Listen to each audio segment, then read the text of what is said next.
पढ़ते पढ़ते हालत खराब कर दी सर, केमिकल और फिजिकल। अरे हाँ भाई, बड़ा भारी रहता हूँ, मतलब इक्विलिब्रियम भारी रहता है।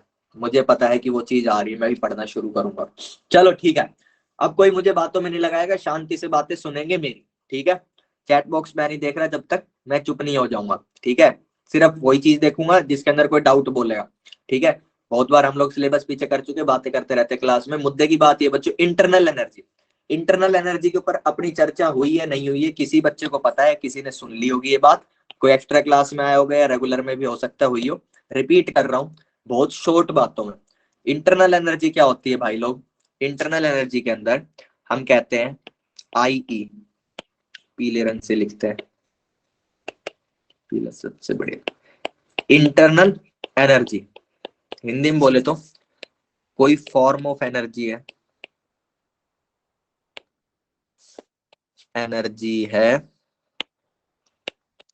जो हर बॉडी में होती है, में नहीं होती है, में होती है, ठीक है जी। सिंबल होता है भाई यू। इंटरनल एनर्जी है कोई form of energy, all the possible energies living heat and work, ठीक है, वो अलग यूज करते हैं, वो अलग से रखते हैं, बिल्कुल ठीक है जी। कोई फॉर्म ऑफ एनर्जी, इतना समझ लो, ठीक है। उसके बाद उसको कैलकुलेट करना सीख लेंगे, कैसी एनर्जी है, किन चीजों से बनी है, इन सबसे कोई लेना देना नहीं अपना, ठीक है। वो होती है बिना बात की डीप वाली बातें। अगर किसी क्लास में रेगुलर मैंने इंटरनल पढ़ाया होगा, ये अब रिवीजन टाइप है, तो उसमें बताया होगा कहाँ कहाँ से आ रही है एनर्जी, ठीक है। उससे कोई मतलब नहीं, कहीं से भी आए, कितनी है उससे मतलब है, कितना चेंज है उससे मतलब है, क्योंकि कितनी है ना, ये कोई कैलकुलेट नहीं कर सकता। सिंबल होता है इंटरनल एनर्जी का यू। किसी सिस्टम की इंटरनल एनर्जी जो है यू होती है। कैलकुलेट नहीं कर सकते इसको, कैलकुलेट नहीं कर सकते, फिर क्या फायदा बच्चों? इसको कैलकुलेट नहीं कर सकते, बट इसके चेंज डेल यू को कैलकुलेट कर सकते हैं। Change in internal energy, del U क्या होता है बच्चों? U final minus U initial. बोले तो बोले तो बच्चों, एक सिस्टम लिया, उसके शुरू में U1 इंटरनल एनर्जी रही होगी, हमें नहीं पता वो कितनी हो सकती है, कैलकुलेट नहीं कर सकते। उसके ऊपर बच्चों मैंने एक प्रोसेस लगाया, कुछ भी लगाया, उसकी वजह से उसकी इंटरनल एनर्जी अब U2 हो चुकी है, यानी कि UF हो गया U2 और U1 क्या हो गया? UI, ठीक है। यदि मैं कहता हूं कि मेरा ये प्रोसेस करने से एनर्जी गई होगी बाहर, ठीक है, एनर्जी अगर मेरी बाहर गई है तो मेरा डेल यू घटा होगा। अब यहीं पे बात कर लेते हैं कि sign convention, sign convention of del U. मैंने क्या कहा कि अगर मेरा U2 कम है U1 से, इसका मतलब मेरी एनर्जी बाहर गई होगी। जब मेरी एनर्जी जब एनर्जी बाहर जाती है, जब एनर्जी बाहर जाती है, जब एनर्जी बाहर जाती है, बाहर को हरे से लिख रहा हूं, बाहर और नेगेटिव साथ साथ दिखेंगे। एनर्जी बाहर जाती है तो डेल यू नेगेटिव होता है। डेल यू क्या है? Change in internal energy, you final minus U1। यहाँ पे ऐसे करके लिख लो, यहाँ पे डेल यू की वैल्यू क्या हो जाएगी? U2 minus U1। अच्छा, ये कैसे कैलकुलेट होता है ये भी बताऊंगा। इसको कैलकुलेट करने के दो तरीके होते हैं, ठीक है। अभी के लिए इसका साइन देख लो। एक बात हो गई, जब एनर्जी बाहर जाएगी, जब एनर्जी जब एनर्जी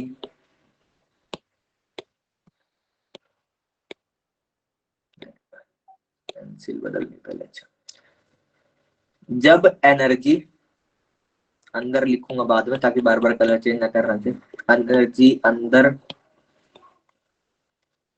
आती है, जब एनर्जी अंदर आती है तो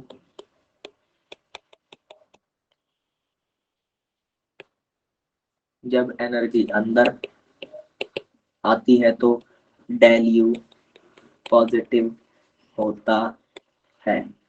ये बात हो गई साइन की, ठीक है। सर कैलकुलेट कैसे करते हैं? दो तरीके होते हैं। पहले एक सिंपल वाला, बच्चों मैंने कहा कि पहले U1 एनर्जी थी, वो कितनी हो गई? U2 हो गई, ठीक है। और U2 अगर मैं कह रहा हूँ लेस देन U1 है, इसका मतलब del U equal U final, U2 minus U1। मैंने कहा U2 कम है, इसका मतलब डेल U जो है नेगेटिव है, ठीक है जी, सीधी बात है। एक्सोथर्मिक रिएक्शन होता है तो नेगेटिव एंडोथर्मिक रिएक्शन है, तो बिल्कुल सही बात है, एंडो और एक्सो, ठीक है। तो अब देखो डेल यू क्या है बच्चों, मेरा नेगेटिव है, ये चीज मुझे पता चली। U2 मेरा U1 से कम है, ऐसा मैंने अज्यूम किया, तो मेरी डेल यू की साइन क्या आई? नेगेटिव आई साहब। अगर मेरा डेल यू नेगेटिव आया तो ऊपर से देख के बताओ एनर्जी क्या हुई होगी? बाहर गई होगी। एनर्जी जब बाहर गई होगी तो वो किसी अदर फॉर्म में गई होगी। अदर फॉर्म जो है, अगर मैं कह दूं अदर फॉर्म इक्वल हीट है, तो मैं क्या कर सकता हूं? मैं इंटरनल एनर्जी को मेजर नहीं कर सकता, उसके चेंज को मेजर कैसे करूंगा? कि जो वो एनर्जी घटी है वो हीट बन के ही निकली होगी। वो अगर हीट बन के निकली होगी बच्चों, तो मैं हीट को मेजर कर लूंगा। हीट को मेजर कर लिया, मेजर कर लेंगे। जब हीट को मेजर कर लेंगे तो कहेंगे मान लो 20 जूल जो है मेरे को हीट मिली। 20 जूल जो हीट मिली बच्चों, यही मेरा इंटरनल एनर्जी का चेंज है। यानी कि ये 20 जूल क्या बताता है कि यदि आपका U1 110 था तो आपका U2 कितना होगा? 90। इनके बीच का गैप 20 जूल। यदि आपका U1 100 था तो U2 80। गैप कितना? 20 जूल। हम सिर्फ इतना बता सकते हैं कि पहले वाली इंटरनल एनर्जी में और अब वाली इंटरनल एनर्जी में कितना गैप आया, किस किस नंबर के बीच में आया, ये हम नहीं बता सकते। यानी U1 और U2 की ओरिजिनल वैल्यू हम नहीं बता सकते। कोई शक कोई शंका कि डेल यू कैसे निकालेंगे? यू कैसे निकालते हैं? यू निकाल ही नहीं सकते। डेल यू निकाल सकते हैं, कैसे निकालते हैं उसका एक तरीका बता दिया, दूसरा अभी बताऊंगा। बताओ भाई, क्लियर? ठीक है, ये क्या हो गया? कैलकुलेटेड बाई लिख देता हूं। ये जो मैंने तरीका बताया ना कि हीट को नाप लो, ये actually first law of thermodynamics है। मैंने ये माना था इसके अंदर कि मेरा कोई वर्क के फॉर्म में हीट नहीं निकला। जब फर्स्ट लॉ पढ़ेंगे तो और अच्छे से समझ में आएगा। बिल्कुल, कुछ बच्चे मेरे को थर्ड फर्स्ट लॉ भी बता रहे हैं, वंशिका अगर इसके सिंबल यू और ई दोनों होते हैं। हाँ भाई, सिंबल्स के अंदर कोई वो नहीं है, कुछ भी मान लो यार, चाहे इसको आज से जी कहना शुरू कर दो, लेकिन तुम्हें याद रहना चाहिए तुम किस चीज को जी मतलब पता होना चाहिए उस चीज का, ठीक है जी। फर्स्ट लॉ से कैलकुलेट कर सकते हैं। एक चीज होती है बच्चों फॉर्मूला, ठीक है। फर्स्ट लॉ से करना, जब फर्स्ट लॉ पढ़ेंगे तब अच्छे से करना सीखेंगे कि फर्स्ट लॉ से कैसे कैसे इंटरनल एनर्जी कैलकुलेट करते हैं। मेरी क्लास में काफी बच्चों को तो पहले से ही सारी चीजें आती है, ठीक है, ये बड़ा अच्छा है। ठीक है जी। अब देखो डेल यू की जो बात है, एक बार तो मैंने बता दिया कि डेल यू को फर्स्ट लॉ से कैलकुलेट कर लो। एक सिंपल सा फॉर्मूला है बच्चों, इसको रट ले तो काम हो जाएगा डेल यू का, for all the ideal gases. अरे पेन आ जा भाई प्लीज। हाँ, ये लो। क्या है फॉर्मूला बच्चों? Del U equal N C V D T, और इसका इंटीग्रल टी इनिशियल से टी फाइनल, ठीक है। कोई हैरान परेशान नहीं होगा इसको देखो कि ये क्या है। ये तो सर कुछ भारी सा है, इसके अंदर एक तो इंटीग्रेशन का सांप आ रहा है, इससे तो हम पहले ही परेशान है, ठीक है, कोई परेशान नहीं होएगा। ठीक है, वर्क डन क्यू हीट, भाई साहब मेरी चैट बुक्स में पूरा चैप्टर अलग से चल रहा होता है, ठीक है जी। ओके, तो अब देखो ये जो फॉर्मूला है इसके अंदर तीन चीजें दिखेंगी आपको मेन। एक तो डेल यू तो आप कैलकुलेट कर सकते हो, एन इक्वल मोल्स लेके आया हूं, ठीक है। सीवी एक चीज होती है मोलर हीट कैपेसिटी, इस फॉर्मूले को यूज करना अभी नहीं सिखा रहा। मुस्कान बच्चे रिकनेक्ट करो जल्दी से, जब वापिस आओगे तो जो चीज चलेगी वो काम की होगी। अभी ये फॉर्मूला अभी अप्लाई कर नहीं रहा, रिकनेक्ट कर लो। आवाज आ रही है बच्चे, आपके नेटवर्क की इश्यू होगी। हाँ ठीक है, रिकनेक्ट करो लीव करके।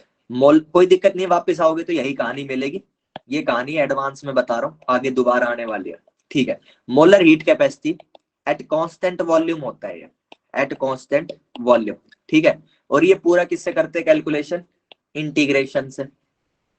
अभी के लिए ना ही इंटीग्रेशन, मैं मानता हूं कुछ लोगों को आती होगी, लेकिन मैंने नहीं बताया, और जब तक मैं नहीं बता दूंगा तब तक मैं ये नहीं कह सकता कि भाई मेरी तरफ से क्लियर है। इंटीग्रेशन और सीवी दोनों चीजें नहीं पता है, ठीक है। ये जब पता होंगी तब इस वाले फॉर्मूले से हम लोग कैलकुलेट कर सकते हैं डेल यू। थोड़ी देर बाद सीवी तो पढ़ लेंगे, अगर भगवान की कृपा रही तो आज की क्लास में सीवी निपटा देंगे, ठीक है। जब सीवी निपटा देंगे उससे पहले इंटीग्रेशन की भी बात कर लूंगा अभी, ठीक है। इंटीग्रेशन की बात कर लूंगा। खुशबू ने वर्क भी बता दिया, भाई प्लीज रुक जाओ यार, तुम्हें देख के डर लगता है मुझे, क्योंकि वर्क की तुम्हें स्लाइड ही नहीं लेके आ, ठीक है। ओके, नहीं आता मुझे वर्क आज, ठीक है जी।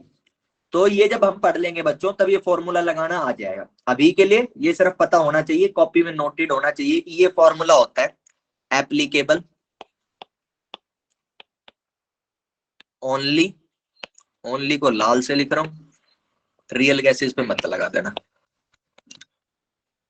Only for ideal gases. 95% cases के अंदर आपको थर्मोडायनेमिक्स में आइडियल गैस मिलेगी, कोई दिक्कत नहीं है। फॉर्मूला मस्त लगाओ, कभी आदमी की इतनी खराब किस्मत नहीं होती, 10 साल में एक बार होता है जब आपको रियल गैस का क्वेश्चन आ जाता है, ठीक है जी।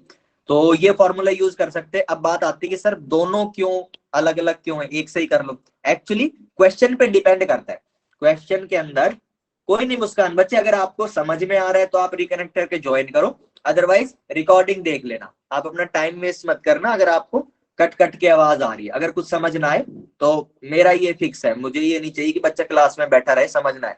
रिकॉर्डिंग देख लेना आराम से, नेटवर्क आए तब डाउन यूट्यूब पे देख लेना, ठीक है। यूट्यूब पे एक बार में डाउनलोड कर लेना, फिर कंटिन्यूअस देख लेना, ठीक है। अगर बार बार नेटवर्क कटे तो आप लोग लीव करके आराम से कुछ और पढ़ लीजिए। सर मैं एग्जिट हो रही हूँ, फिर आवाज नहीं आ रही क्लियर, मुझे पता है कुछ कुछ इश्यू होगा नेटवर्क का, कई बार हो जाता है।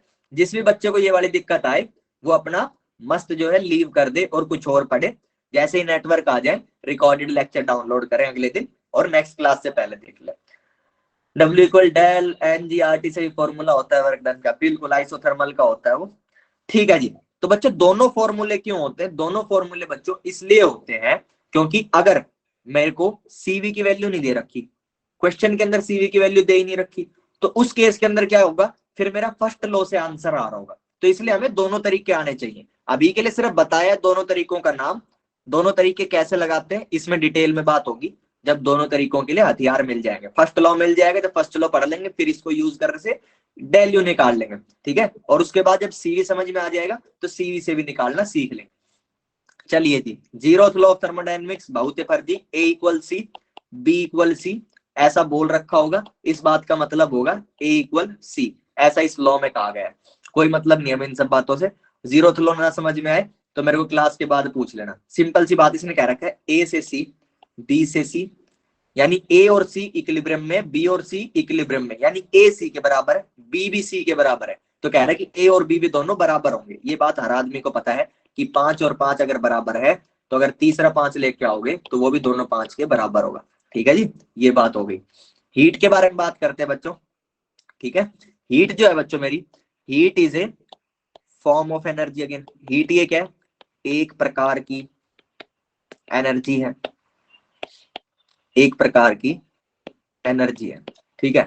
खास बात इस एनर्जी की, खास बात ये नेचुरली हायर टेम्परेचर से, हायर टेम्परेचर से लोअर टेम्परेचर की तरफ फ्लो करती है, की तरफ फ्लो करती है। यानी कि कोई फॉर्म ऑफ एनर्जी है। दुनिया में बहुत सारे प्रकार की एनर्जी है, उनके अंदर से एक एनर्जी है बच्चों हीट एनर्जी। ये क्या है, हायर टेम्परेचर से लोअर की तरफ फ्लो करती है नेचुरल केस में। अगर आप कोई और अपैरेटस अप्लायंस लगाओ तो लोअर से हायर भी लेके जा सकते हो, लेकिन नेचुरली हायर से लोअर की तरफ जाती है, ठीक है जी। ये एक बात हो गई इसके बारे में। मुद्दा आता है सर हीट को कैलकुलेट कैसे करें। हीट को कैलकुलेट करने से पहले ही हीट के कन्वेंशन की बात कर लेते हैं कि हीट का साइन क्या होगा। इसका सिंबल तो जो है बच्चों क्यू होता है, symbol of heat is Q, ठीक है। उसके बाद आता है बच्चों साइन कन्वेंशन, कि ये कब पॉजिटिव होगी कब नेगेटिव होगी।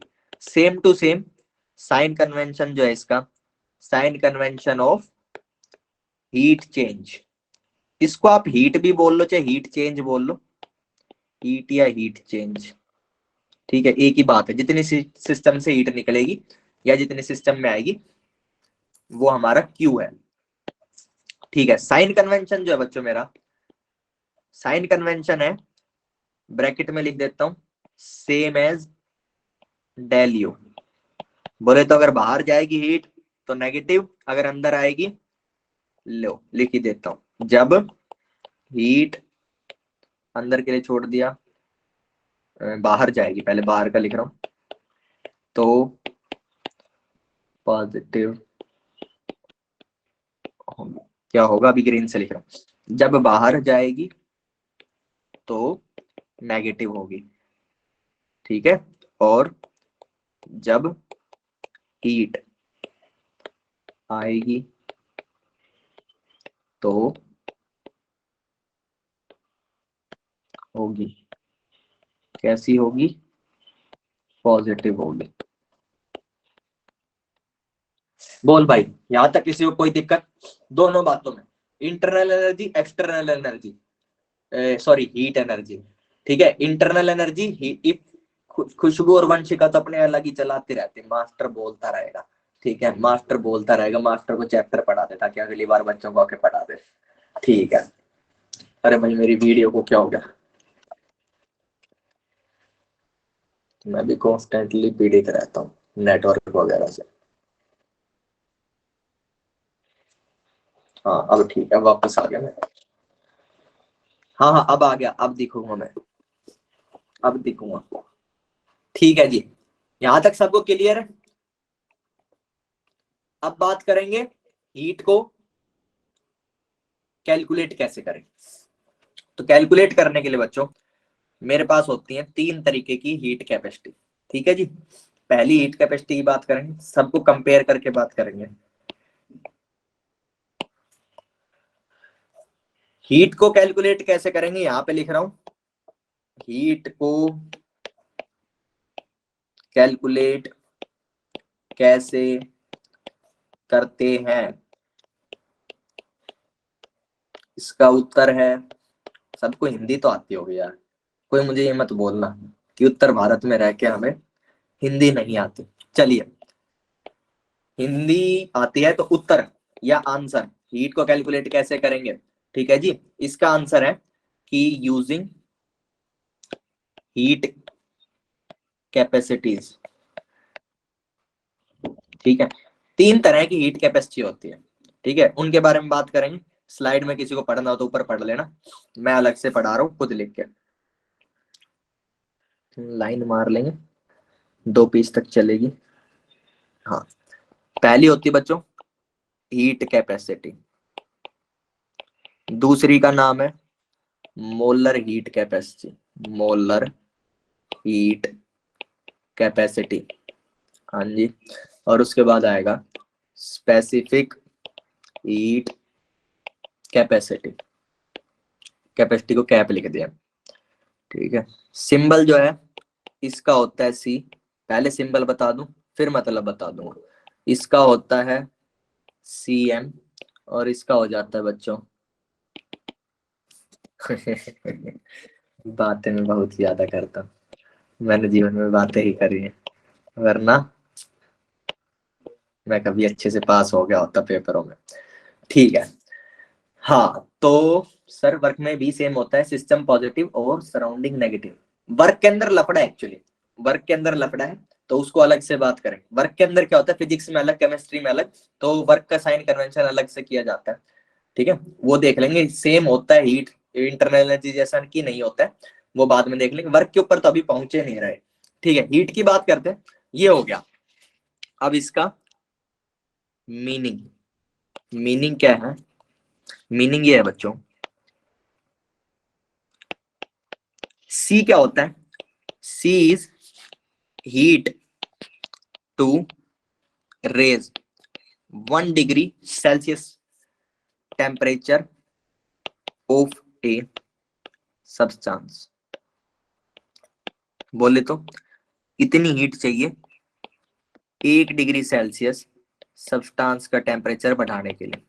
1 डिग्री अगर किसी भी सब्सटेंस का आपको टेम्परेचर बढ़ाना है, कैमरे के लिए कोई नहीं बोलेगा, मैंने देख लिया, मैं भी ऑन कर लूंगा, ठीक है, ओके। 1 डिग्री टेम्परेचर अगर आपको किसी भी चीज का रेज करना है, 1 डिग्री अगर आपको किसी गिवन सब्सटेंस का, गिवन किसी भी कंटेनर का, सिस्टम का टेम्परेचर इंक्रीज करना है, तो उस केस के अंदर आप क्या करेंगे, सी को उस सिस्टम को दे देंगे, सी इज अमाउंट ऑफ हीट, कितनी, जो 1 डिग्री को हीट अप कर देगी, एक डिग्री के लिए हीट अप कर देगी, यानी सी हीट देंगे जब आप टेम्परेचर को 1 डिग्री इंक्रीज कर सकते हो। तो अगर 2 डिग्री इंक्रीज करना है तो कितना देंगे सर, डबल द सी, दुगनी दे दो सर सी से, यानी कि 2C सर। अगर 3 जो मेरे को डिग्री सेल्सियस का इंक्रीज करना होगा तो मैं कितनी दूंगा सर, 3C दे देंगे। तो सर जितना डिग्री बढ़ाना है उसको सी से मल्टीप्लाई कर दो, उतनी एनर्जी सब्सटेंस को दे दो, आप उसकी हीट निकाल दो कितनी हीट चाहिए। यानी कि यदि मुझे Q चाहिए, टोटल हीट, तो टोटल हीट कैसे निकालूंगा, टोटल हीट या हीट चेंज, ठीक है, कुछ भी बोल लो, नाम तो अलग अलग होते हैं। अगर मेरे को Q चाहिए तो मैंने कहा कि जब मेरा 1 डिग्री बढ़ रहा होता है तो C चाहिए, फिर मैं कहता हूं कि सर 2 डिग्री अगर मुझे बढ़ाना है तो मैं इससे डबल हीट दे दूंगा, तो 2C हीट दे दूंगा। सर अगर 3 बढ़ाना है, 3 नहीं सर, अब की बार 30 बढ़ाएंगे तो 30C दे देंगे। यानी कि कर क्या रहा हूं यहाँ पे, ये जो चीजें हैं ये क्या है, चेंज इन टेम्परेचर, जितना टेम्परेचर आप बढ़ा रहे हो इसको क्या बोलते हैं बच्चों, डेल टी, और ये तो सी है ही, और ये क्या हमारे हीट। यानी इसका सिंपल सा फॉर्मूला क्या बन जाएगा, heat equal C into del T. अगर आप सी का यूज करके हीट निकालना चाहते हो तो क्या करोगे, सी को डेल टी से मल्टीप्लाई कर दोगे, आपके पास क्या आ जाएगा, हीट एनर्जी। बिल्कुल खुशबू ने हमें लिख के बताया, it is the quantity of heat required to raise the temperature of 1 gram, ये स्पेसिफिक हीट बताया, स्पेसिफिक हीट का बताया, ठीक है। चलिए जी, तो इसका फॉर्मूला क्या लिख लेंगे, ये क्या है, amount of heat required, C जो है amount of heat required to raise 1 degree Celsius temperature of a substance, 1 degree अगर बढ़ाना है तो यहाँ पे बच्चों इसका फॉर्मूला क्या बन जाता है, इसका फॉर्मूला बनता है Q equal C into del T. यानी जब आपको स्पेसिफिक हीट दे रखी हो तो आप डेल टी से मल्टीप्लाई करेंगे, आपको टोटल हीट मिल जाएगी। डेल टी क्या है, चेंज इन टेम्परेचर।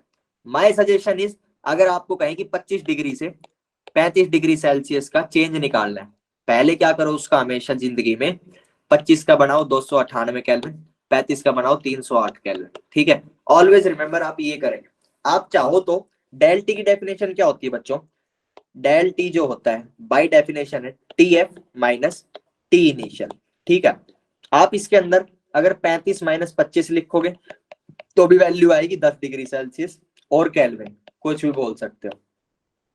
और अगर आप इसके अंदर 308 के माइनस 208 ये लिखोगे तो भी आपका आंसर आएगा 10 डिग्री केल्विन और सेल्सियस। लेकिन अगर आप ये लिखोगे ना तो आपकी एक आदत बन जाएगी कि आप टेम्परेचर को हमेशा एब्सोल्यूट में ले रहे हो, F I change in temperature, बिल्कुल F minus I change in temperature. अब देखो ऐसा क्यों कर रहे होते हैं बच्चों, ऐसा इसलिए कर रहे होते हैं, 1 degree Celsius change in temperature is equal to 1 kelvin change in temperature, ठीक है जी। But 1 kelvin is not equal to 1 degree Celsius. ये एक बात है, धीरे धीरे समय के साथ समझ में आएगी कि 1 डिग्री सेल्सियस चेंज और 1 केल्विन चेंज एक ही बात है, लेकिन 1 डिग्री केल्विन और 1 डिग्री सेल्सियस टेम्परेचर अलग अलग बात है। ये क्या है, वैल्यूज ऑफ टी, और ये क्या है, वैल्यूज ऑफ डेल टी। इसलिए जो है आप डिग्री सेल्सियस से डेल टी निकालो या केल्विन से निकालो, आपका आंसर सेम आ जाता है। लेकिन जब हम इंटीग्रेशन से यही क्वेश्चन करेंगे वहां पे मस्त स्कैम हो जाएगा अगर डिग्री सेल्सियस ले लिया तो, इसलिए केल्विन में ले हमेशा। जब केल्विन में लोगे आंसर सही आएगा। क्वेश्चन में ही कहते हैं कि temperature is in degree Celsius, तब सेल्सियस लेना होता है। क्वेश्चंस के साथ समझ में आ जाएगा। अभी के लिए आदत रखेंगे कि टेम्परेचर चेंज केल्विन में रखें, ठीक है भाई। ये बात हो गई, डेल टी के बारे में बात होगी। डेल टी क्या होता है, टी फाइनल माइनस इनिशियल। ऊपर चलते हैं हमारे फार्मूले पे। फार्मूला हो गया फार्मूले को एक बार एक चीज चेक करते हैं कि साइन कन्वेंशन क्या सही उत्तर देता है। साइन कन्वेंशन देखो बच्चों, मैंने क्या कहा कि हीट जो है नेगेटिव होगी अगर बाहर गई, अगर बाहर गई। जब हीट बाहर जाती है तो टेम्परेचर गिरता है, यानी टी फाइनल उस केस में कम होता है टी इनिशियल से। तो उस केस के अंदर बच्चों डेल टी जो आएगा T final minus T initial, ये क्या होगा, नेगेटिव आएगा। Negative into C, C is a positive value always. Q क्या आ जाएगा बच्चों, नेगेटिव। क्यू नेगेटिव आ जाएगा, यानी सर साइन कन्वेंशन सही है। यहीं पे बच्चों अगर जो है क्यू पॉजिटिव, अगर ये देखना है, ये क्यू पॉजिटिव होता है जब हीट अंदर आती है, अंदर आती है।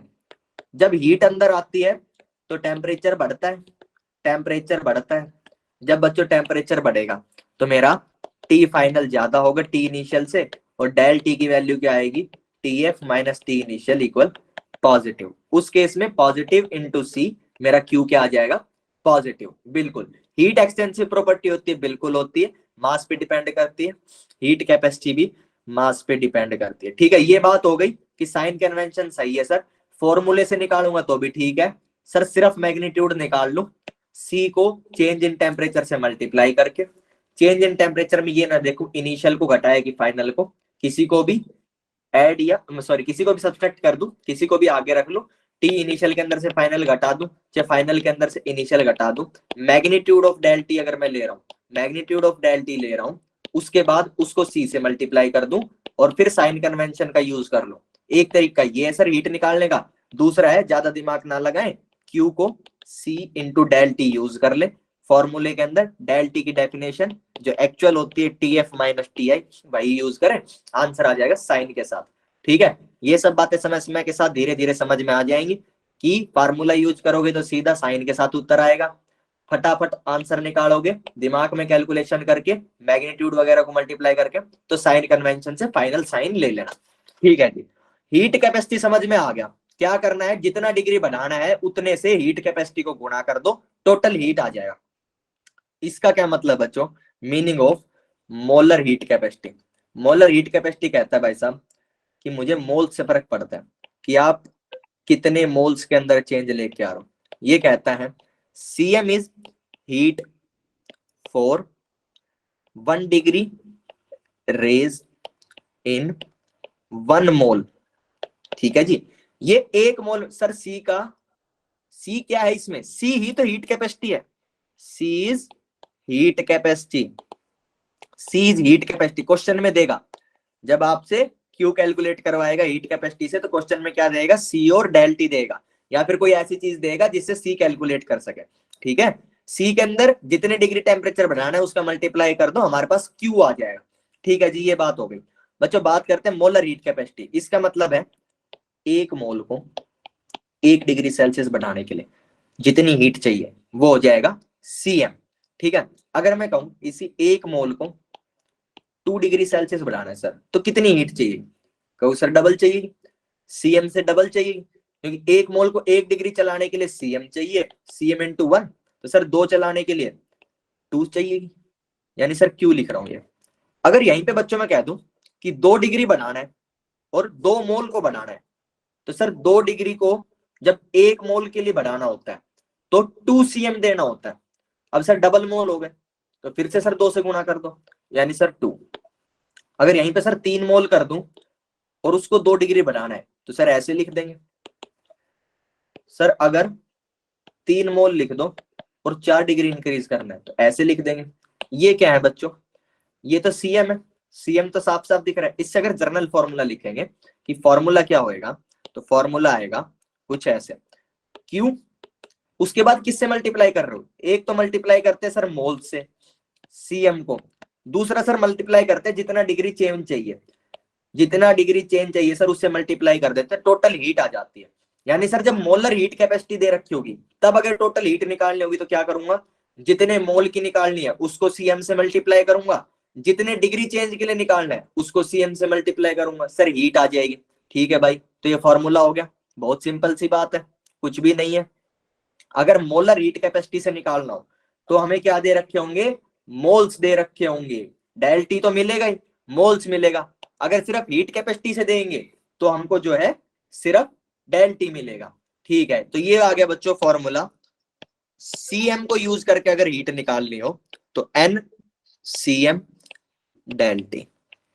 ठीक है जी, बताओ कोई शक कोई शंका इस बात में, किस किस को मल्टीप्लाई करना है?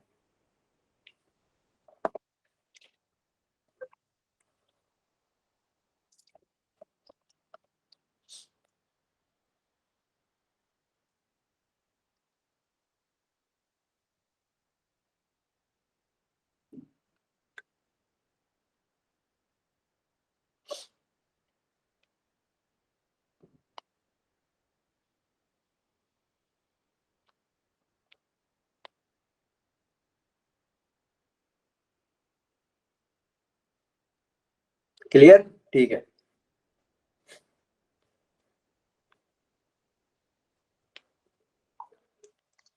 ओके, चलिए आगे चलते हैं। अगर बच्चों ये बात क्लियर है तो स्पेसिफिक हीट के अंदर कोई डाउट नहीं आएगा। स्पेसिफिक हीट के अंदर मास का मामला होता है। यहाँ पे क्या करते हैं, स्पेसिफिक हीट 1 ग्राम को 1 डिग्री सेल्सियस इंक्रीज कर देती है। तो S is heat for 1 degree Celsius raise in 1 mole. 1 mole के अंदर, सॉरी यार 1 ग्राम, कॉपी करते करते मोल भी छाप दिया साइड में से। ठीक है, 1 ग्राम यानी कि सर 1 ग्राम को 1 डिग्री सेल्सियस बढ़ाने के लिए जितनी हीट चाहिए वो है एस। तो सर 1 ग्राम को 2 डिग्री सेल्सियस बढ़ाना हो तो सीधी बात है सर डबल द एस, इतनी दे दोगे आप, इतनी हीट दोगे तो 2 डिग्री सेल्सियस बढ़ जाएगा। अब कहूं कि 2 ग्राम को 2 डिग्री सेल्सियस बढ़ाना है, सर 2s के अंदर सर 2 का मल्टीप्लाई कर लो। इसमें क्या कर रहा हूं बच्चों, Q इक्वल जितना ग्राम है mass in gram into S into del T. इसके अंदर ये वाली चीज कर रहा हूं, कुछ भी नहीं करना है। जब एस दे रखा होगा तब मास से और डेल टी से मल्टीप्लाई कर दो। जब सीएम दे रखा होगा तब हम मोल से और डेल टी से मल्टीप्लाई कर देंगे। और जब हीट कैपेसिटी सी दे रखी होगी तो सिर्फ डेल टी से।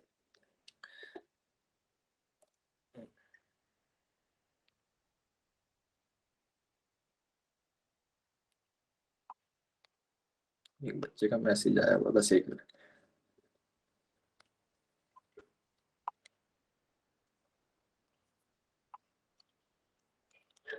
ओके, तीनों चीज क्लियर होगी। स्पेसिफिक हीट कैपेसिटी का फॉर्मूला सीधे सीधे लिख रहा हूं जल्दी जल्दी, क्योंकि फिर और भी बातें करनी है। लास्ट के 20-25 मिनट के अंदर इंटीग्रेशन करेंगे आज। तो Q जो है बच्चों मेरा एम एस डेल टी ऐसे हो जाएगा। ठीक है, और M जो है ग्राम में रखना, इन ग्राम, जब S SI यूनिट में होगा।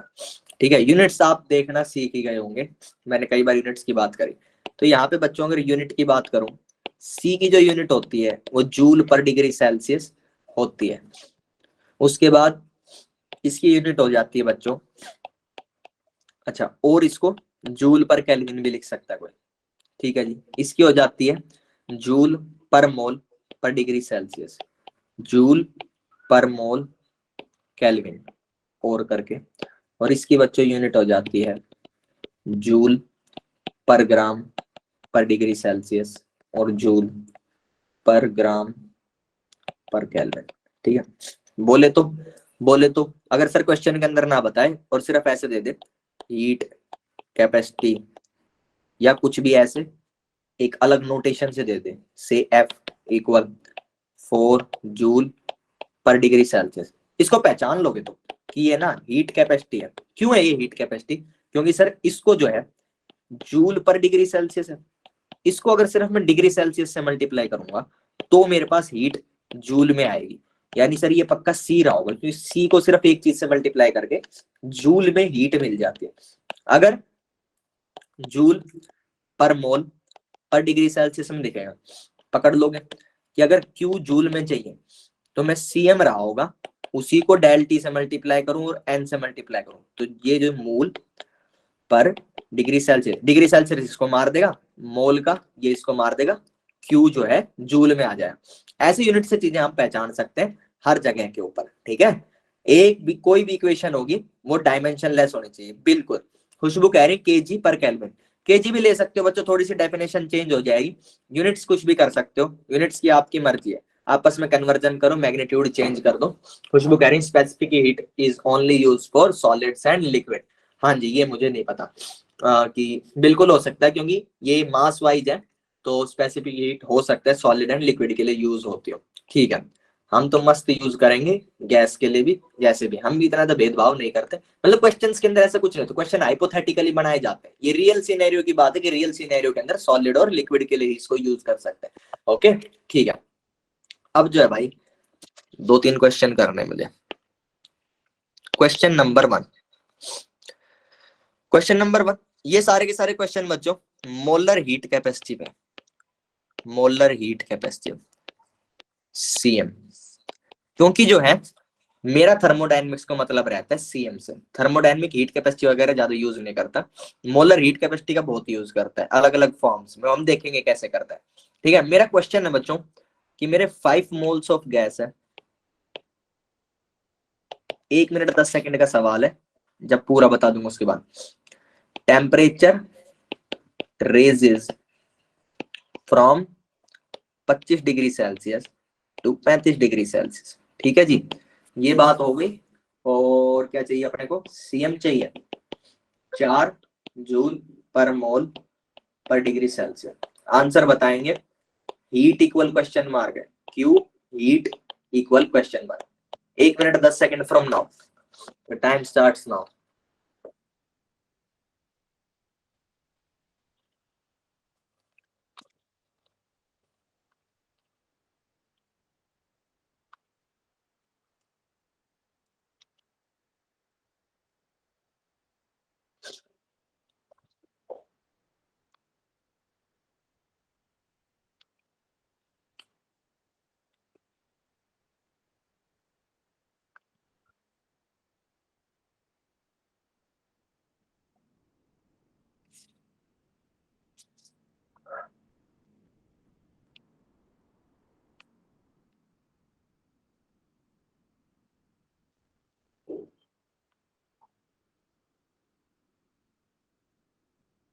दो सौ जूल 200, और भाई तुम तो बहुत तेज हो, 1 मिनट 10 सेकंड ले गए, मैं सोचे एक रिप्लाई कर दूं।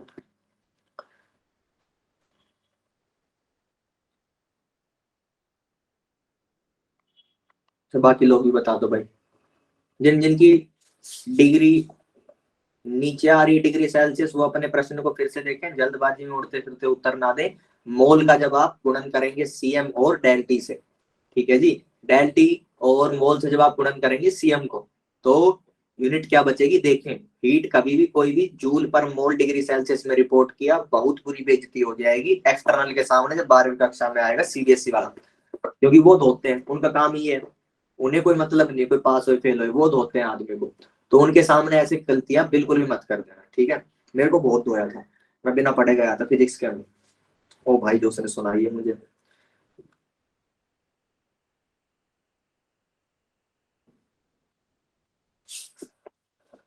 चलो भाई ठीक है, लगभग सबने उत्तर दे दिए। इस प्रश्न के लिए इतना ही समय जो है हमें चाहिए होता है। प्रश्न के अंदर क्या कह रहा है कि हीट निकालो Q, तो Q को सीधे सीधे NCM del T, del T की वैल्यू क्या हो जाएगी, और N की वैल्यू बच्चों यहाँ पे 5 मोल है, ठीक है। डेल टी जो है, डेल टी सबसे पहले करूंगा कन्वर्जन, सब लोगों ने कन्वर्जन नहीं किया होगा मुझे पता है, किसी किसी ने कन्वर्जन किया होगा, किसी ने नहीं किया होगा। मैं जब तक मेरी आखिरी सांस है यही कहता रहूंगा कि डेल टी को पहले केल्विन में कन्वर्जन करके माइनस करना। तो 25 डिग्री सेल्सियस का मतलब कितना हो जाएगा, इसको माइनस करेंगे तो 25 डिग्री 298 केल्विन, ठीक है जी, और 35 डिग्री हो जाएगा 308 केल्विन, फिर आएगा 10 केल्विन, ठीक है जी। मेरे डेल्टी की वैल्यू आ चुकी है 10, उसके बाद क्यू की वैल्यू लिखूंगा 5 गुना CM तो दे ही रखा है, CM दे रखा है 4, और उसके बाद 10, ठीक है।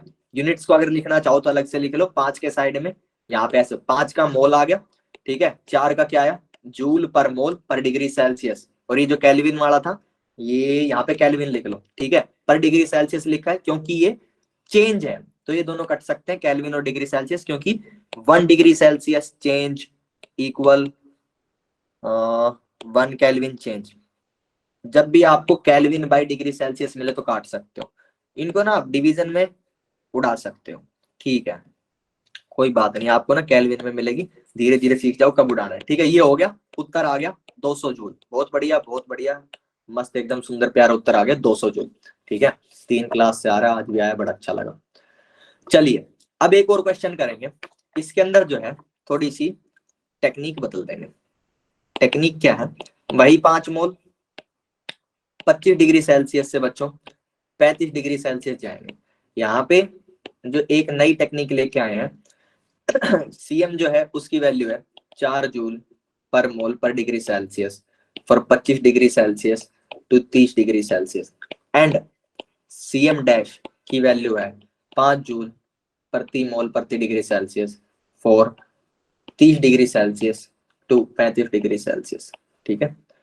इसका आंसर बताएंगे, ठीक है। किसी को वैल्यूज क्लियर ना दिख रही हो तो मेरे को बता देना, ठीक है। यहाँ पे नीचे फिर से लिख रहा हूँ ऐसे करके इस बॉक्स में, बहुत साफ सुथरी, मोल्स है 5, हीट पूछिए भाई, Q heat equal question mark, moles 5 है,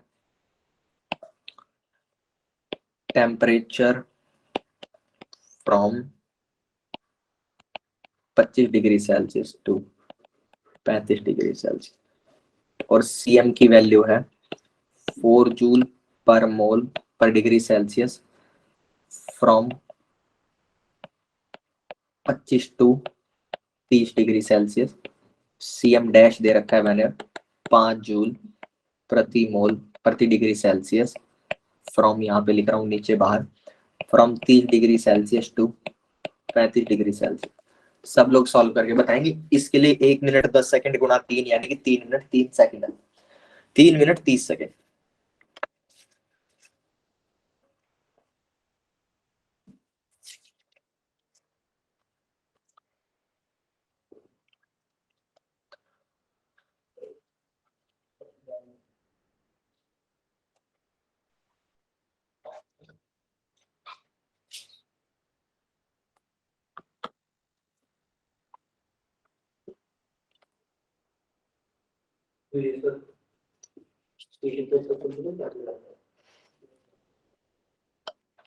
दीपा ने जल्दबाजी में 125 उत्तर लिख के दिया है, रीचेक करें भाई।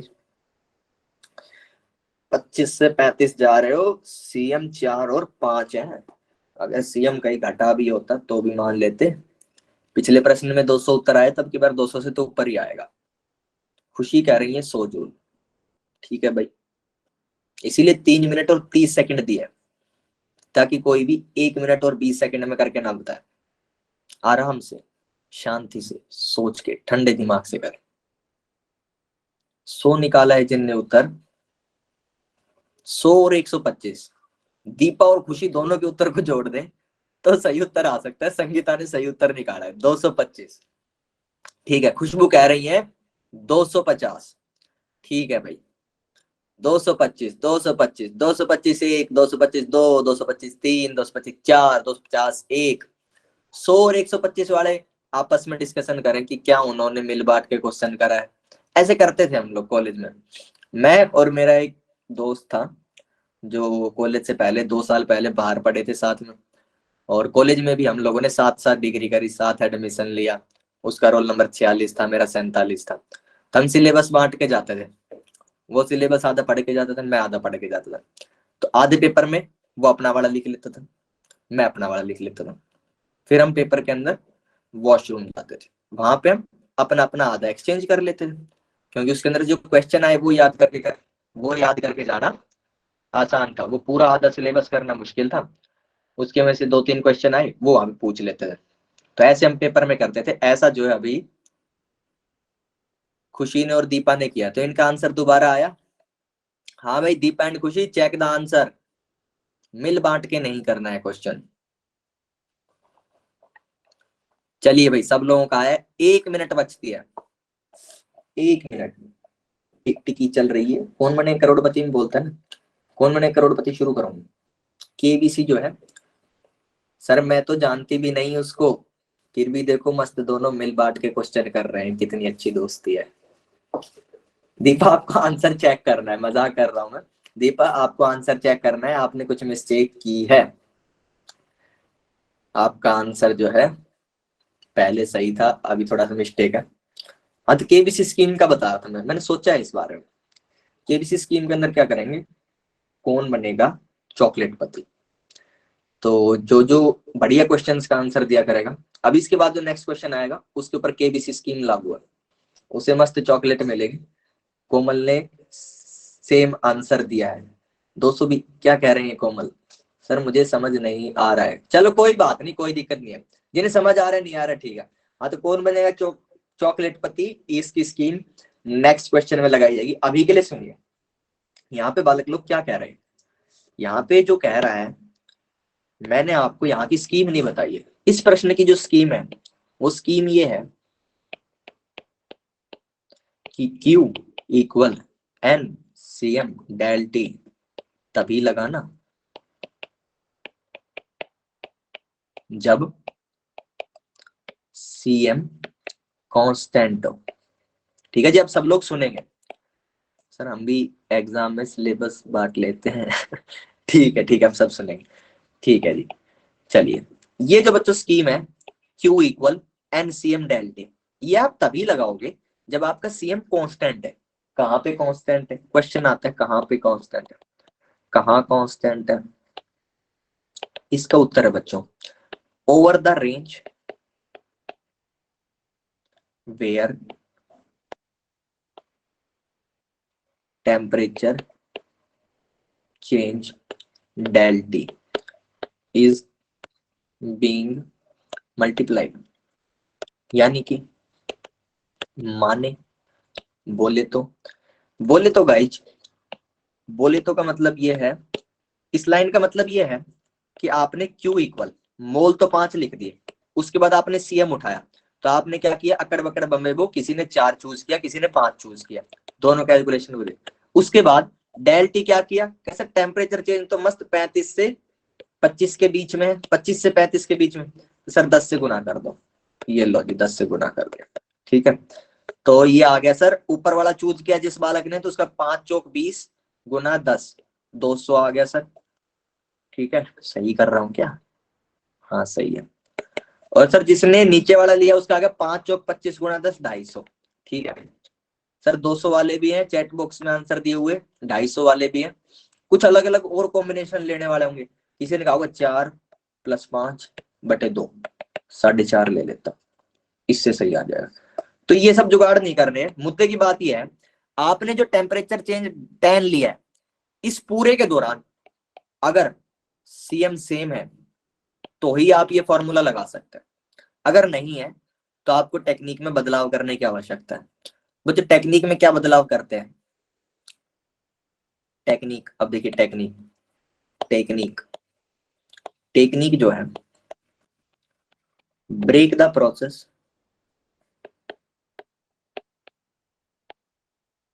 Into many parts, break the process into many parts such that CM is constant for that part। ठीक है, मैं क्या कह रहा हूं बच्चों कि मेरी जो टोटल हीट है वो दो हीट का सम है, Q1 + Q2।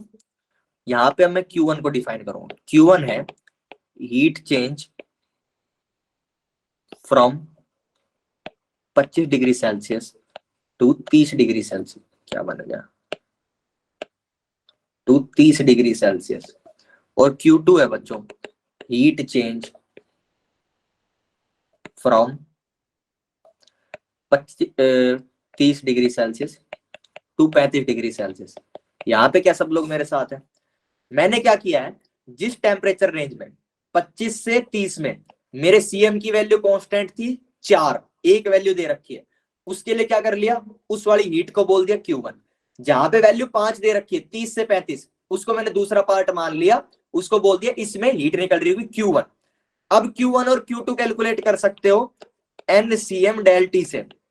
ठीक है, इस केस में क्या आएगी Q1 की वैल्यू, सर Q1 जो है, Q1 मेरा हो जाएगा सर N तो सर सेम है 5 मोल, आपने दो पार्ट्स में तो बांटा है, कंटेनर को थोड़ी तोड़ लिया, तो सर 5 मोल है। जब आप 25 से 30 जा रहे हो तब भी 5 मोल है। सर उस टाइम पे CM की वैल्यू कितनी है, 4 है। और सर उसके लिए डेल टी की वैल्यू क्या आएगी, 25 से 30 जा रहे हो तब डेल टी की वैल्यू सर 5 है बच्चों, 5 5 चौक 20 पांचे 100 जूल तो बच्चों Q1 की वैल्यू आ चुकी है। ऐसे ही आप Q2 के ऊपर लगा दो, जितने प्रोसेस के ऊपर आपने कांस्टेंट CM पाई है वहां पे ये फॉर्मूला लगा दो।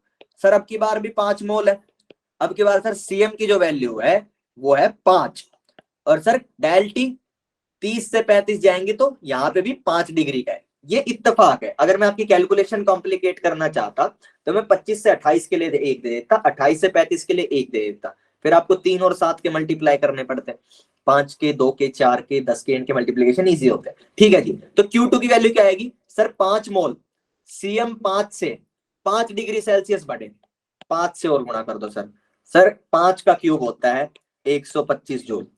अब सर टोटल एनर्जी निकालो, टोटल एनर्जी सर Q जो है वो Q1 प्लस Q2 है, सर उसकी वैल्यू आएगी Q इक्वल 100 जूल जमा सर 125 जूल, उत्तर आ जाएगा 225 जूल। जिन बच्चों का 225 नहीं था वो मेरे को बताएंगे कि क्या सही है, और जिन बच्चों का एक अलग ही अतरंगी मेथड से 225 आया था, सर ये वाला मेथड आप जो पढ़ा रहे गलत है, हमने तो दूसरे मेथड से निकाल दे सही उत्तर, वो भी बताएंगे कि ये वाला मेथड समझ आया कि नहीं। बोल भाई, यस और नो। ठीक है जी, दीपा समझ में आ गया बच्चे? दीपा और खुशी बताएंगे जिन्हें सिलेबस बांटा था। एक्सप्लेन अगेन, चलो एक्सप्लेन अगेन कर देंगे, एक्सप्लेन अगेन करेंगे, लेकिन शर्त यह है फिर रुकोगे 15-20 मिनट और, क्योंकि इंटीग्रेशन का क्वेश्चन कराए बिना आज जाने नहीं दूंगा, बहुत जरूरी है इंटीग्रेशन का क्वेश्चन करना। अरे यार खाली स्लाइड खत्म हो गई। देखो बच्चों करना क्या है, बोल के बता देता हूँ क्योंकि टाइम की थोड़ी कमी है बच्चे। शगुन देखो मैंने कहा है आपके यहाँ पे CM की दो वैल्यूज दी मैंने, CM की दो वैल्यूज दी, एक बच्चे ये वाली रेड से दिखा रहा हूं, एक ये वाली 4 और 5। जब आप 25 से 35 अपना टेम्परेचर इंक्रीज कर रहे थे तब आपकी CM की वैल्यू 4 थी, जब आप 30 से 35 चेंज कर रहे तो आपकी CM की वैल्यू 5 थी। आपके पास एक फॉर्मूला होता है Q equal N CM del T, आप अगर वहां पे ये फॉर्मूला लगाओ तो आप CM की कौन सी वैल्यू लोगे, आप तो कंफ्यूज हो जाओगे कि 4 लूं कि 5 लूं। तो आप क्या करो, इस प्रोसेस को 25 से 35 तक जो टेम्परेचर आपका गया उसको दो हिस्सों में तोड़ लो। पहला हिस्सा ले जब आपका 25 से 30 गया, उसके लिए आपकी CM की वैल्यू क्या है, 4 जूल। ठीक है, 4 जूल जो भी यूनिट है छोड़ दो, उसके लिए CM की वैल्यू 4 है। जब ये वाला प्रोसेस हुआ तब क्या हुआ, तब किया क्या उसके बारे में सोचो। तब मैंने किया कि 5 मोल को 5 डिग्री सेल्सियस बढ़ाया, उसके CM की वैल्यू 4 है। ठीक है, तो वहां पे Q इक्वल NCM dt लगा दो, डेल टी लगा दो। ठीक है, क्या आ जाएगा 5 गुणा 4 गुणा 5, तो आपको उत्तर मिल जाएगा 100। अब जो बचा हुआ प्रोसेस रह गया उसको देखो, बचे हुए प्रोसेस में आपने क्या किया बच्चे, 30 से 35 डिग्री का जो है टेम्परेचर आपने इंक्रीज किया, 30 से 35 किया, किसका किया, 5 ही मोल का किया सर। सर एन की वैल्यू मिल गई 5, डेल टी की वैल्यू मिल गई सर 5, 30 से 35 के लिए डेल टी की वैल्यू 5। सर इस पूरे प्रोसेस के दौरान CM मेरा 5 था, तो सर इसको मल्टीप्लाई कर सकता हूं मैं। सर 30 से 35 जाने में अगर मेरा CM 5 था तो मल्टीप्लाई कर देंगे, तो बच्चों हीट का आंसर क्या आ जाएगा, Q इक्वल 5 गुना 5 गुना 5। मैंने दो पार्ट्स में इस प्रोसेस को तोड़ा, जितने भी रेंज के ऊपर, जितने भी रेंज पे आपके CM की एक गिवन वैल्यू है उसको आप एक पार्ट में लेंगे, जितने के ऊपर दूसरी वैल्यू उसको दूसरे पार्ट में लेंगे। अगर 3 वैल्यूज हो जाती CM की, अगर मैं कह देता कि 30 से 32 तक 5 है, 32 से 35 तक 6 है वैल्यू, तो आप इसको 3 टुकड़ों में तोड़ दें। आप उतने टुकड़ों में तोड़ेंगे जितने टुकड़ों के ऊपर CM की वैल्यू आपको सेम दे रखी हो। बताइए शगुन समझ आया बच्चे? उन टुकड़ों में तोड़ना है जिनमें CM की वैल्यू आपकी सेम हो टेम्परेचर के ऊपर। गिवन टेम्परेचर रेंज में अगर टेम्परेचर में ये CM सेम रहता है तो मैं Q N CM del T लगा सकता हूं। ठीक है, तो भाई सब लोगों ने यस कहा है, शगुन ने रिपीट कहा था उसने भी यस कह दिया। अब जो है गाइस एक क्वेश्चन देता हूं, नीचे जगह देख लो, चलो हो गया, नीचे समझाऊंगा फिर। चलो इसका आंसर ऊपर ही लिख देता हूं ताकि जगह मिल जाए।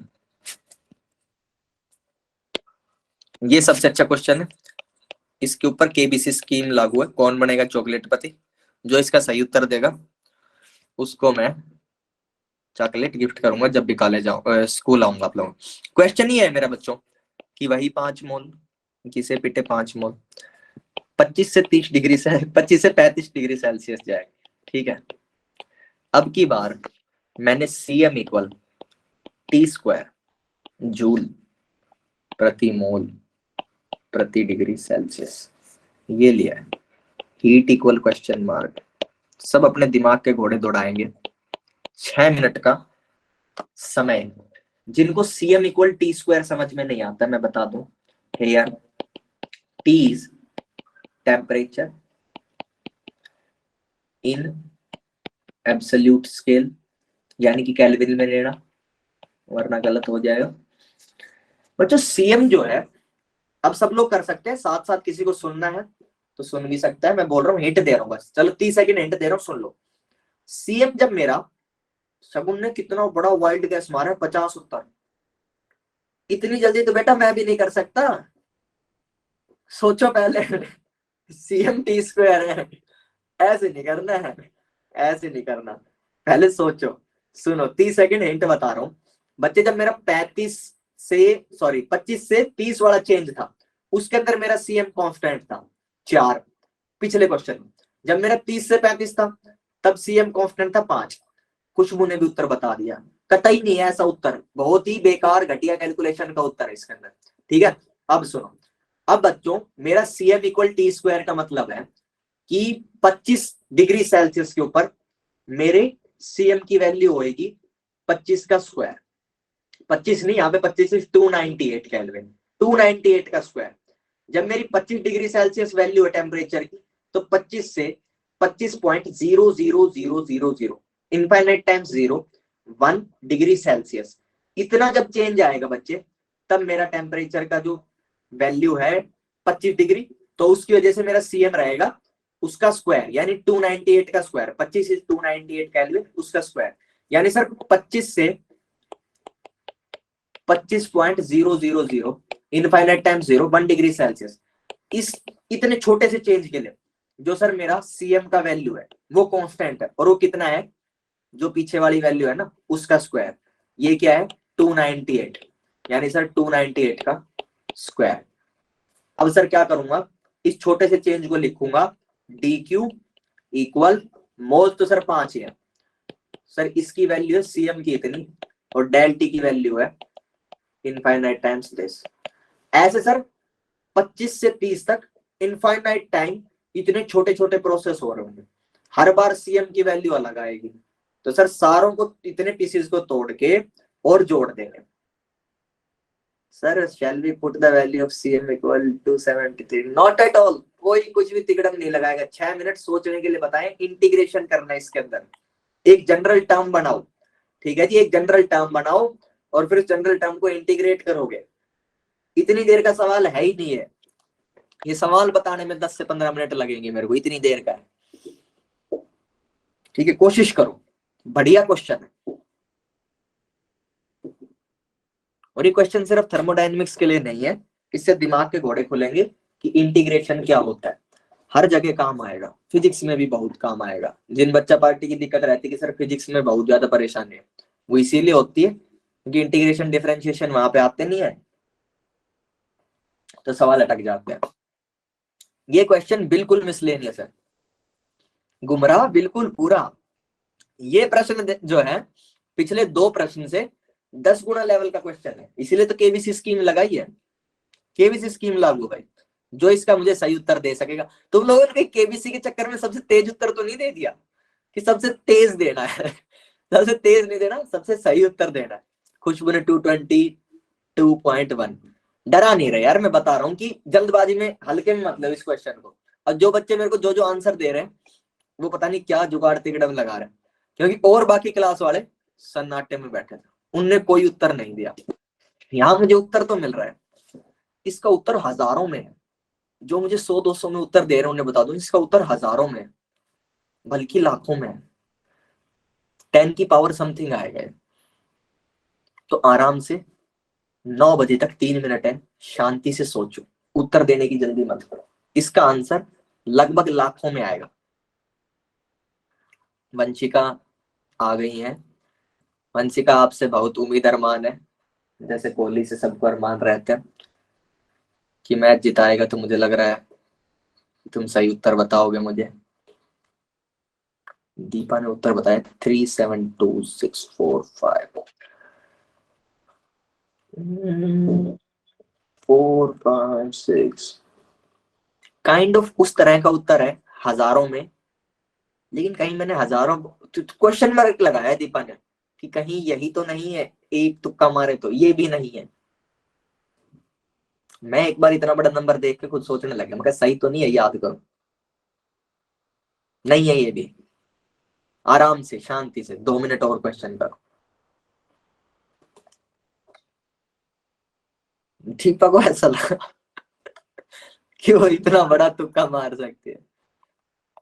ऐसा मारने पे तुम्हारा हाल ना मेरे जैसा होएगा, माइनस में नंबर आया करेंगे अगर ऐसे तुक्के मारोगे तो, बहुत बड़ी नेगेटिव लगेगी।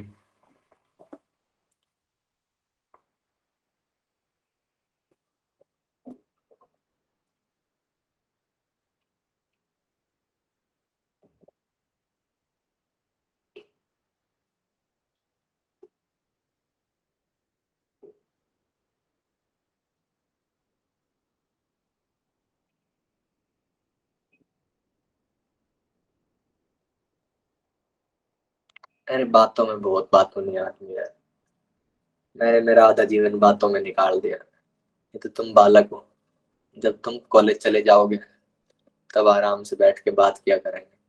अभी तो मेरे पे प्रेशर रहता है कि मैं बातों में ना फंसूं। मैं बहुत बातों में किस्म का आदमी।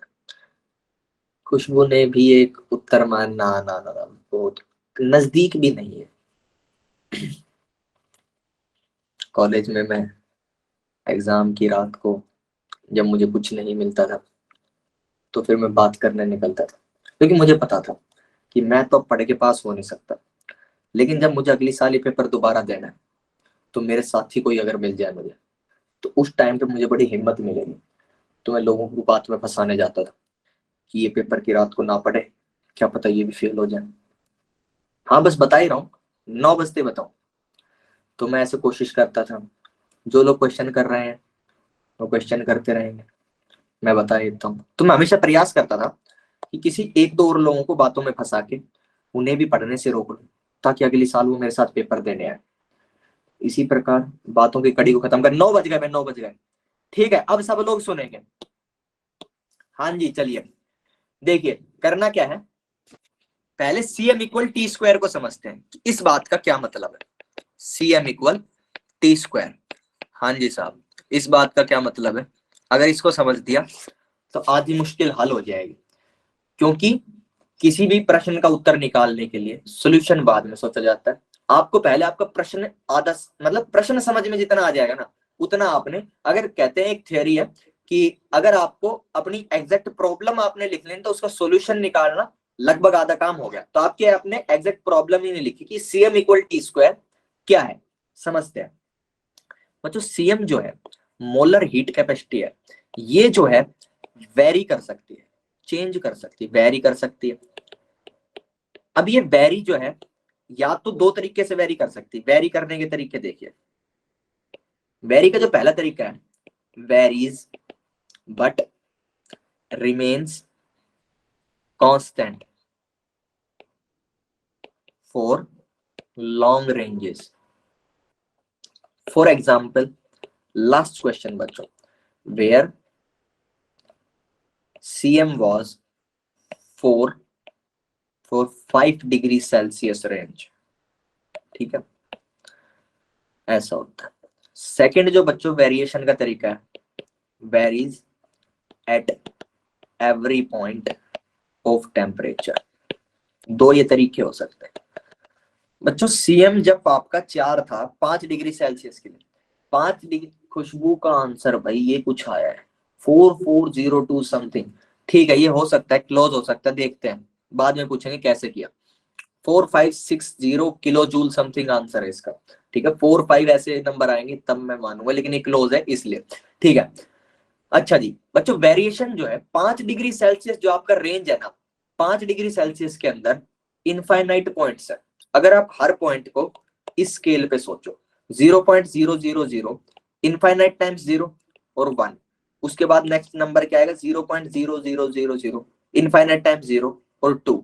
ठीक है, ऐसे अगर आप नंबर्स देखोगे तो इसके अंदर इनफाइनाइट नंबर्स है, और उन हर दो नंबर के बीच में अगर आप एक प्रोसेस मानोगे, तो ऐसे इनफाइनाइट प्रोसेस होके मेरा 5 डिग्री सेल्सियस टेम्परेचर बदलता है। वानी जी नहीं है ये आंसर, अब सुनेंगे क्या कर रहे हैं।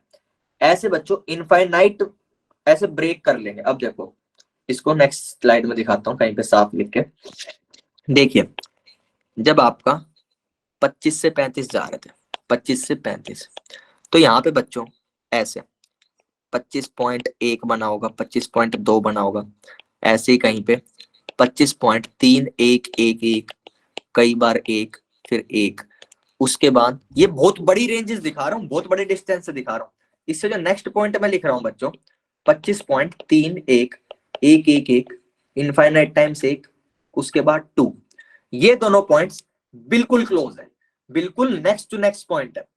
इन ऐसे ही, ये तो मैंने एक एग्जांपल बताया, ऐसे इनफाइनाइट पॉइंट्स बनेंगे, इनफाइनाइट पॉइंट्स बनेंगे, उनके बीच में इनफाइनाइट गैप्स बनेंगे, इनफाइनाइट गैप्स ऐसे करके। ठीक है, अलग अलग गैप्स बनेंगे between very close points up to from 25 to 35, ऐसे इनफाइनाइट गैप्स होंगे। जो एक इनफाइनाइट गैप है, इसकी बात करते हैं। इस एक इनफाइनाइट गैप के ऊपर क्या रहा होगा मेरा टेम्परेचर का वैल्यूज। यदि मैं इसकी बात करूं कि ये 25 डिग्री से 25.00, इनफाइनाइट टाइम्स 0, 1 डिग्री सेल्सियस, ये है मेरा एक पॉइंट। रुक जाओ भाई प्लीज, वंशिका का हाँ शायद नेटवर्क इशू है, उसे मैं अलग से समझा दूंगा, या उसको रिकॉर्डिंग का बता देंगे, कोई दिक्कत नहीं है। ठीक है, बाद में समझा देंगे। सबको ये क्वेश्चन जरूर समझा के ही मैं अपनी आखिरी सांस लूंगा। ठीक है, 25 डिग्री से बच्चों 25.0, सब लोग आराम से सुनेंगे, बिल्कुल ऐसा क्वेश्चन है जिसने भी उत्तर निकाला है बहुत क्लोज सा निकाला, लेकिन पॉइंट्स में तो नहीं, किलो जूल्स में। खुशबू आप रुक जाओ प्लीज, क्योंकि आप लोग प्रयास कर रहे हैं लेकिन आपके प्रयास गलत जा रहे हैं। ठीक है, 25 से बच्चों जो नेक्स्ट पॉइंट है 25.000, इनफाइनाइट टाइम 0, 1 डिग्री सेल्सियस, इन दोनों के बीच में कोई पॉइंट नहीं है। ये दोनों कंटिन्यूअस पॉइंट से, इन दोनों के बीच में कोई और पॉइंट नहीं हो सकता। इस टेम्परेचर रेंज के ऊपर जो है मेरा सीएम कांस्टेंट हो सकता है, इसके ऊपर सीएम इज कांस्टेंट। ठीक है जी, ये मैंने क्या किया, वहां पे टेक्निक क्या बताई, वो रेंज पकड़ो जहां पे आपका सीएम कांस्टेंट हो। मिल गई वो रेंज, वो अलग बात है कि रेंज मिलने का डायरेक्ट फायदा नहीं है, काहे नहीं है। अब देखो यहाँ पे सीएम कांस्टेंट तो है, पूछोगे सर वैल्यू क्या है उसकी, वैल्यू बच्चों मैंने लिख रखी है T² जूल पर मोल पर केल्विन। इस टी को मैंने कहा था कि टी इज इन केल्विन। ठीक है जी, तो अब यहाँ पे सीएम जो है कितना आएगा, टी ये वाला लेना है, टी हमेशा पीछे वाला लेना है हर बार। इसके बाद एक और अगर मैं गैप पकड़ूंगा, वो गैप दिखा देता हूँ क्या होगा, जो इससे नेक्स्ट जो गैप आएगा वो आएगा ये। ठीक है, इनफाइनाइट टाइम्स 0 फिर 1, इतना डिग्री सेल्सियस। उसके बाद जो नेक्स्ट आएगा वो आएगा 25.00, इनफाइनाइट टाइम्स 0, 2 डिग्री सेल्सियस। ठीक है, जो नेक्स्ट आएगा वो ये आएगा। तो ऊपर वाले का पहले सीएम लिख के बता रहा हूँ कि यहाँ पे सीएम क्या आएगा, जो पीछे वाला टेम्परेचर है उसका स्क्वायर कर दो, और ये टेम्परेचर कितना है 298 केल्विन है। Don't write it 25 degree Celsius, क्योंकि लिख रखा है क्वेश्चन में, और हमेशा ऐसा जब भी क्वेश्चन मिलेगा जहां पे फंक्शन में दे रखा है वहां पे आपको केल्विन में ही मिलेगा। ठीक है, हमेशा केल्विन में लो चीजों।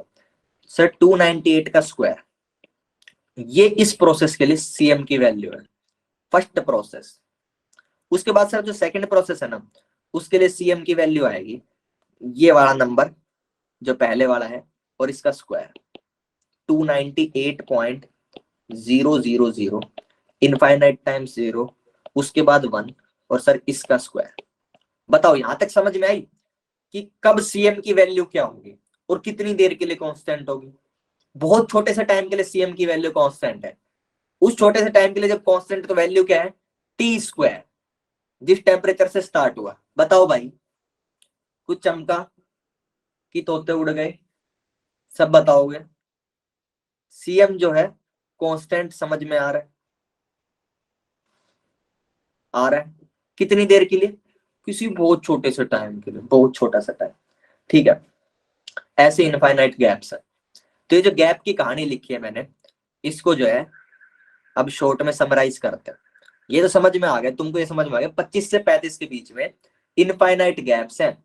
हर गैप के लिए सीएम जो है कांस्टेंट होता है, कितनी वैल्यू होती है वो पता चल गया।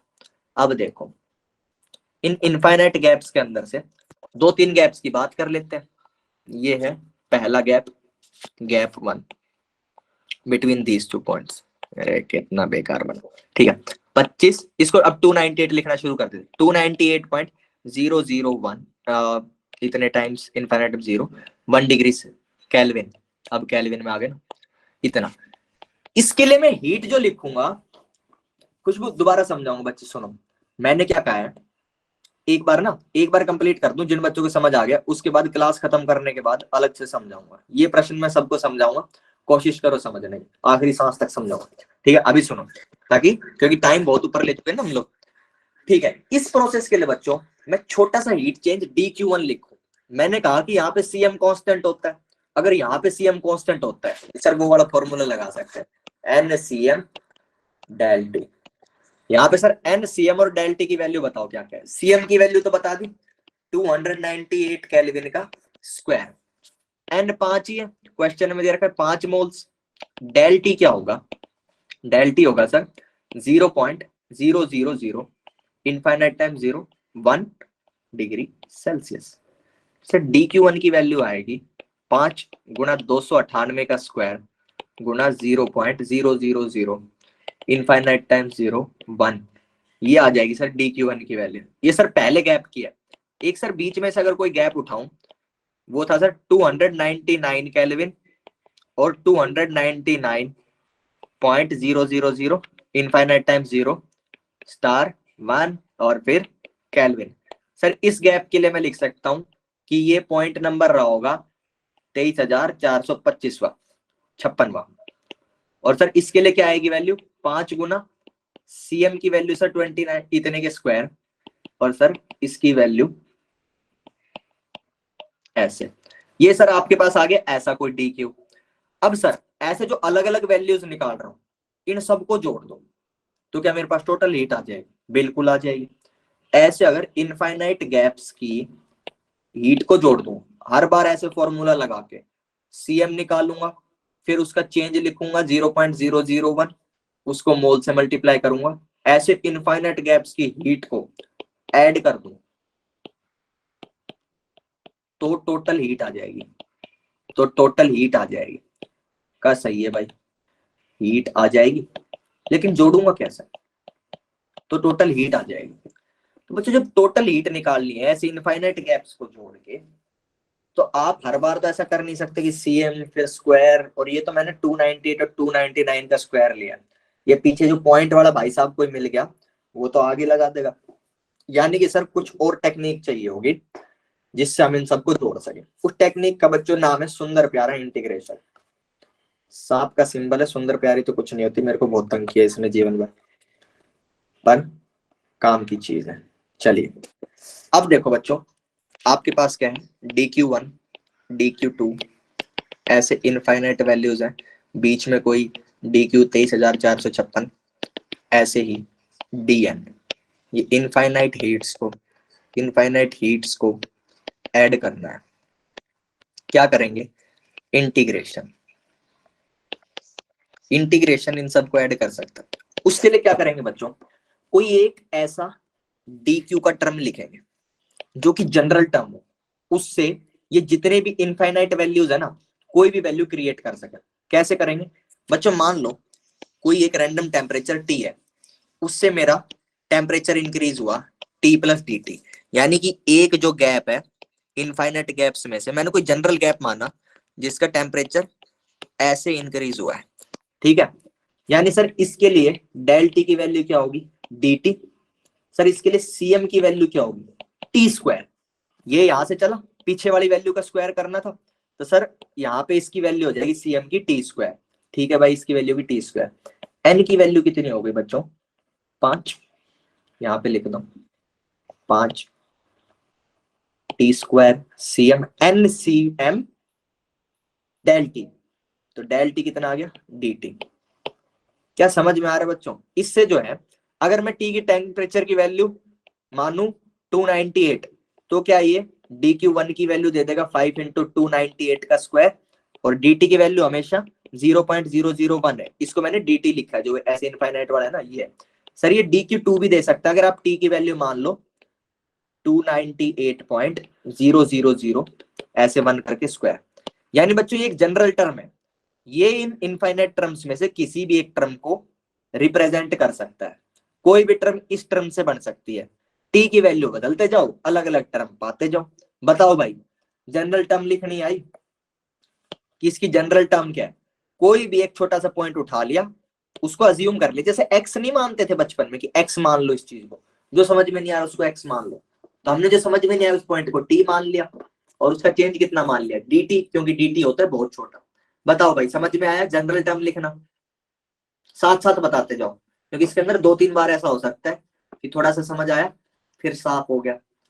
बताओ भाई, टर्म लिखनी आई? Yes, okay. अब क्या करना है, अब खेला खत्म। अब जो है इस टर्म को कर दो इंटीग्रेट। इंटीग्रेट करोगे तो ऐसे लिखते हैं बच्चों, लोअर लिमिट अपर लिमिट, जहां भी आप सांप लगाओगे 5 T square dot D T, इसका सांप लोअर लिमिट अपर लिमिट। ठीक है, इंटीग्रेशन की थोड़ी सी बात कर ले कि लोअर लिमिट क्या होगी, minimum value of quantity after T. ठीक है जी, आफ्टर डी, सॉरी। देखो डी क्यू के अंदर, डी के बाद क्या है क्यू। क्यू की मैं बताई तो मिनिमम वैल्यू 0 हो सकती है, और क्यू की मैक्सिमम वैल्यू क्यू हो सकती है, जो इसकी टोटल हीट आएगी। ये बात बाद में समझ लेंगे। इसकी लोअर लिमिट बता दी है क्यू और 0 के बीच में। सर यहाँ पे डी के बाद है टी। टी की मिनिमम वैल्यू सर 298 केल्विन थी, और सर इस प्रोसेस के दौरान जो मैक्सिमम वैल्यू हो सकती है वो हो सकती है 308 केल्विन। तो सर ये लोअर लिमिट आ जाएगी 308 केल्विन, सॉरी 298 केल्विन, और अपर लिमिट आ जाएगी 308 केल्विन। ठीक है जी, ऐसे बच्चों लिमिट रखते हैं। डी के बाद जो कोई लिखा है उसकी लिमिट लिख लो। अब लिमिट लिख ली, लिमिट के बाद क्या करो, इंटीग्रेशन शुरू करो। इंटीग्रेशन के अंदर बच्चों सांप के अंदर अगर कोई भी कांस्टेंट वैल्यू है तो उसको सांप के बाहर ले आओ। ये आ गया कांस्टेंट बाहर, यानी कि यहाँ पे क्या है 5 है, तो इसको जो है कन्वर्ट करके मैं क्या लिख लूंगा, डी क्यू 0 से क्यू बच्चे, ठीक है, इक्वल इंटीग्रल 298 केल्विन और ये 308 केल्विन, और इसके बाहर क्या गया 5 टी स्क्वायर डी टी। ठीक है, अब मुझे क्या करना है, इंटीग्रेट। इंटीग्रेट का बच्चों फॉर्मूला होता है एक्स की power n dot d x. इसका इंटीग्रेशन कहां से शुरू कर रहा हूं मैं, ए से बी।